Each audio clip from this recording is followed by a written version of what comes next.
What's up guys, Roscoe here. Today we're talking mountain riding basics, whether you're just getting into the sport and you're like, this is really hard, I don't understand, or you're an advanced rider. Stick around because I got some tips and tricks, but we're gonna cover the bases. There's no riding in this video. It's all about understanding the snowmobile and what you need to do to be successful in situations. And we're starting at the basics. So the first thing is, we have a LYNX Shredder 3700 here, and understanding your snowmobile and your setup is the first thing. We're gonna cover a few quick things. I'm not gonna go into super details on setup, but the things that you need to understand.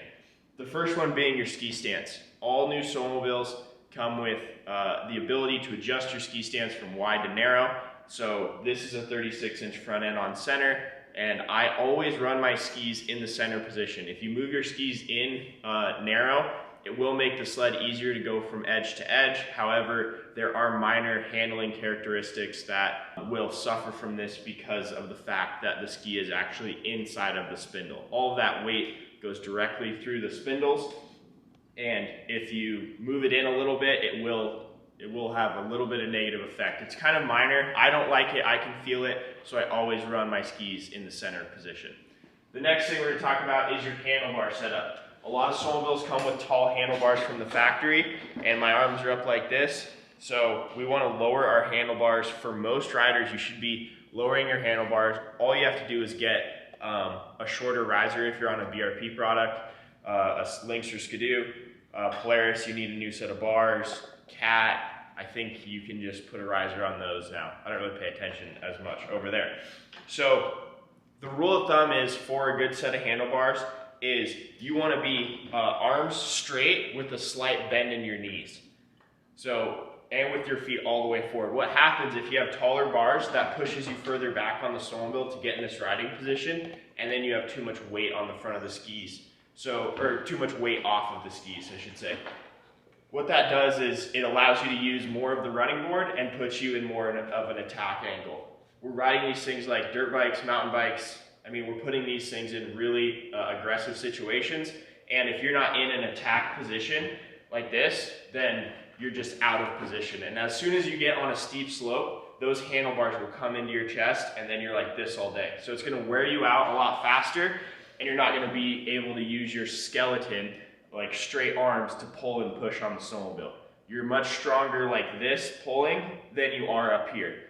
Try to hold a 10-pound weight here when you can hold it down here all day long. So you're trying to use your skeleton and not wear yourself out. That's handlebar setup. A lot of the other things are preference. However, with your handlebar setup, you always should put your riser or handlebars in line with your steering post.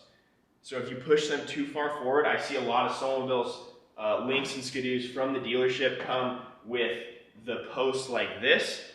And what that does is it actually will make your handlebar turn down, and it does not work. It is heavily negatively affecting your riding. So put your riser in line with your steering post and drop those bars a little bit. Get used to it. Everybody's like, oh, I'm hunched over all day. It's like, no, you just gotta kind of adjust your riding style, and if you want to be a good mountain rider, you have to run lower bars. It is so much more beneficial in the technical terrain.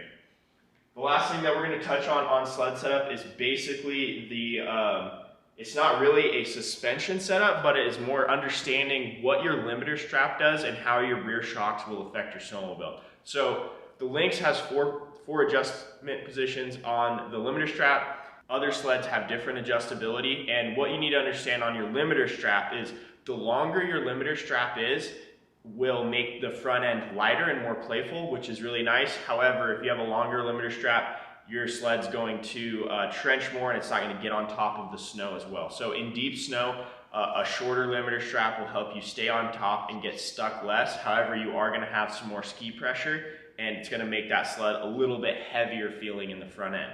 I run mine almost all the way out. It's really playful and fun. I just have to be mindful of, you know, how I approach things and my attack angle on the track. So it's really rider preference, but if you don't understand that characteristic, you might be like, all I do is get stuck, or all the snowmobile does is get stuck. And it could just be a simple setup issue with your limiter strap and your shocks setup. So As far as the rear shock goes, the stiffer your rear shock is, the better it will climb up on top of the snow, and the softer your front track shock is, the better it will climb up on your snow. If you want a more playful feeling, a stiffer front shock will let that sled wheelie a little bit and keep those skis light. So a lot of guys go for a lighter ski feel and kind of battle the consequences of actual deep snow capabilities. However, these sleds are really, really good in deep snow regardless how you set them up. It just depends on what you're trying to do. So let's get into actually like riding this thing. There's two ways that you ride a snowmobile. You drive it and then you ride it. We drive it down the trail. So mountain sleds, you drive down the trail and you ride when you're actually riding and ripping things up. So when we're driving down the trail, it's totally fine to steer the same direction we want to go. It's really simple. Anybody can drive a snowmobile down the trail. When we get into the deep snow and we're in the technical terrain, that's when you have to ride this thing. And when you're riding it, there's really only two positions that are acceptable as a rider. There's neutral, that's a foot on each running board, and then there's wrong foot forward. So wrong foot forward is obviously my left foot is on my right running board, and if I'm on the other side, my right foot is on my left running board. What that allows us to do is get the center line of our body away from the snowmobile. This is how we get the snowmobile on edge in technical terrain. As sleds have gotten newer and more capable, we find ourselves riding neutral a lot more, but the same principle goes on getting the sled on edge. We want to be able to get that body weight over and use our counter steer to get the sled on edge and stay on edge. So with those two riding positions, how we mechanism, they also serve as helping change the direction of the sled, but really it's about staying on edge and getting on edge. If you're struggling getting your snowmobile on edge, you're probably not committing to your counter steer enough. So if I want to get on my right edge, I need to turn my skis to the left. What this allows the ski to do is actually act as a rudder. If I turn my skis in, they're going to dig in, and it's actually going to want to put the sled downhill. So if you find yourself trying to turn on an off-camber slope and you're turning into the hill, the sled is always going to want to fall away. It's also really nice because now I have this leverage here to actually pull on the snowmobile. Here, I can't pull on it, but here, I can easily pull on it and get my body weight away from it. To get on edge, we have to use three things: our technique, our counter steer, and our technique being our body position off of the snowmobile, our counter steer, and then we have to use gas. So no matter if I'm in wrong foot forward or neutral, and if I'm in a bad situation, or you're just getting started, you're just getting comfortable, do a 3 count in your head. So it's a 1, 2, 3. I'm already counter steered, and I'm going to give it a good shot of gas and pull the snowmobile on edge. As I pull on edge, the skis will straighten out depending on the snow conditions, but using that throttle to help spin that track will allow that snowmobile to kind of cut its own path and get on edge. And then I'm always going to be covering the brake with my other finger. We use the brake as much as we use the gas. It allows us to be really, really aggressive on the gas, and you have to cover the brake in order to, be successful out there. So using the brake a lot, get used to that. Always ride with the finger on the brake. And now that you're on edge, you're ready to kind of make the next step. Same thing goes if I'm neutral. In the shop here, it's a little bit hard, but I'm counter steered, do a 3, 2, 1, and I can pull that sled on edge. If I'm turned like this, the snowmobile does not want to go on edge. You have got to commit to your counter steer. Now let's talk about foot position on the running boards. This is a big question, and kind of understanding this will allow you to manipulate the sled a lot. Whether I'm wrong foot forward or neutral, where my feet are on the running boards is really, really important. If I'm forward like this, I'm obviously putting more weight over the skis, and the sled is not going to feel light on the front end. A lot of guys I see end up really far forward. I run my feet pretty far back a lot. I'm usually about halfway to 3/4 of the way back, and that allows that front end to be light and puts me in a good attack position on the snowmobile. So it's kind of like a teeter-totter. The further back you are, the less weight you're going to have on the front end. The further forward you are, the more weight you're going to have on the front end. Now with our foot position, if I'm neutral, sometimes I just like to drop a heel off the running board.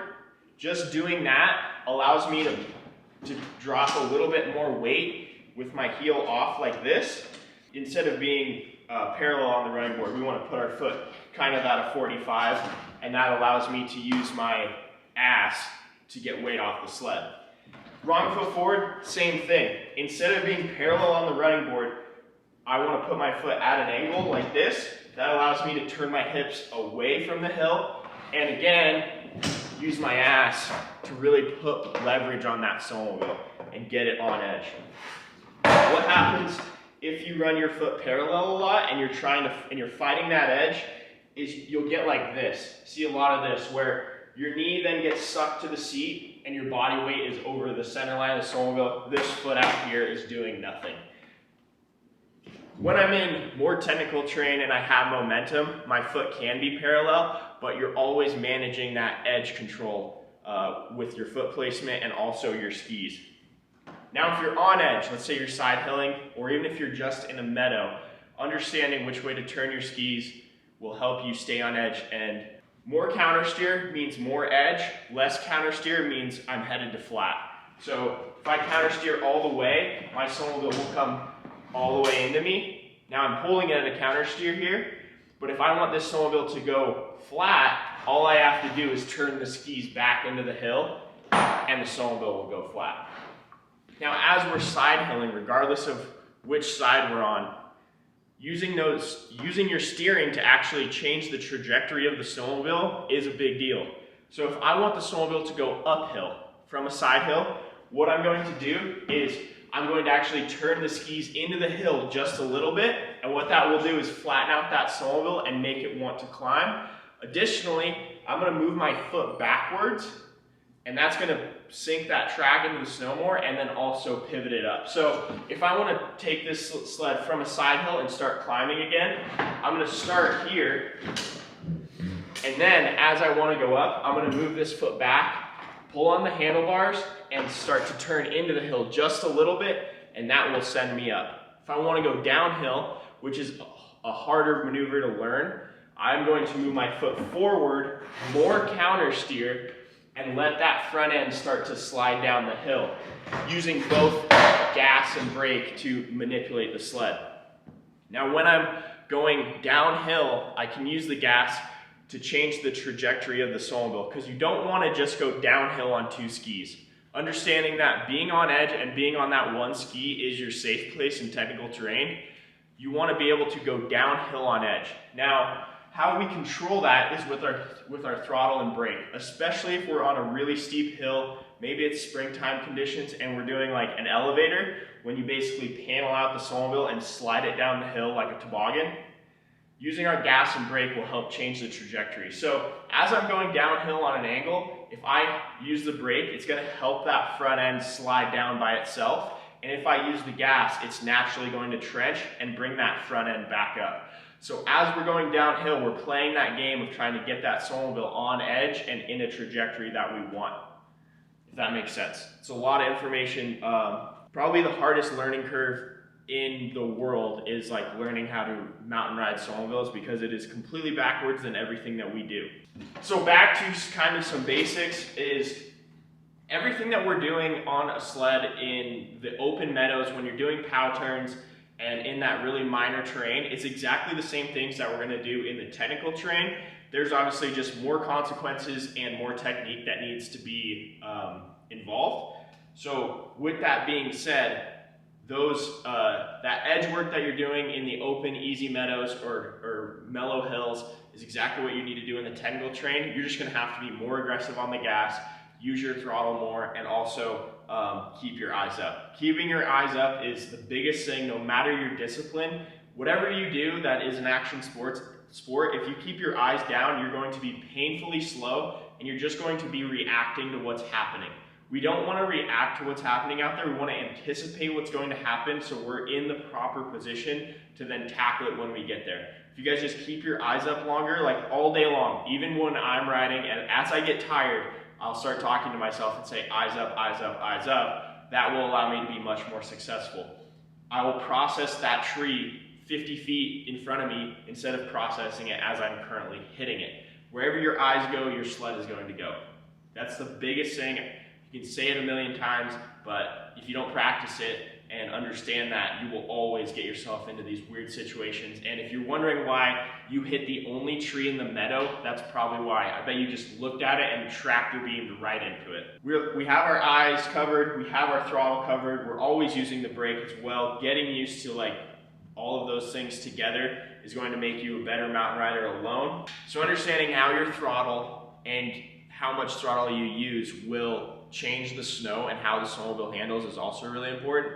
I see a lot of guys kind of half throttling, or they're almost unstuck, or they're about to be stuck, and as they're getting unstuck, all they need to do is get on the throttle earlier and give it a lot of gas to help climb that snowmobile out of the snow. Whereas sometimes they're literally like on the edge, and as they get stuck, they slowly start to give it more and more gas. So being really aggressive on the throttle, rop, rop, rop, rop, rop. I'm like either on the gas or off the gas most of the day. So what that allows that track to do is as you build track speed fast, it will help that snowmobile lift out of the snow. Think of a saw. You don't want to run a saw into wood really fast. It will explode everywhere. You want to go really slow into it and cut through it. If we go really slow with our throttle, we're going to cut through the snow and not stay on top of it. So we want to use a lot of gas, and obviously covering the brake to help us stay in control, but using a lot of gas to help keep that sled on top of the snow. It is one of the most situational sports you will ever do, because I will tell you to be on the gas now, off the gas then, but what is most important is that you have the ability to be aggressive when you need to be, cover the brake, and use that brake to your advantage. So there's a ton of information there. If you guys have any questions, please leave them in the comments. I hope I helped a little bit with some certain things. There's probably a few things I forgot, and the biggest thing is continue to push yourself, go get stuck, and if you're not getting stuck, you're obviously not pushing yourself hard enough if you want to become a better rider. And before I wrap it up, we're going to talk about sled choice. Should you ride a turbo? Shouldn't you ride a turbo? If you want to be the best rider on the hill, a shorter track snowmobile, naturally aspirated, will A, make you pay for your mistakes, but it will allow you to ride it much more aggressively and become a much better rider before you jump into a big sled like a turbo, long track, as they do get you out of situations quickly and will kind of cover some of your mistakes, but what they don't allow you to do is really pay for those mistakes early and develop bad habits. So you want to develop good habits. Get your knee off the seat, quit grabbing your mountain bar. I don't even have a mountain bar on this thing. I only would use it to get myself unstuck. That's the only thing it's good for. So drop the bars, ditch the mountain bar, get your knee off the seat, and go be aggressive out there. That's all I got for you. We'll see you next time.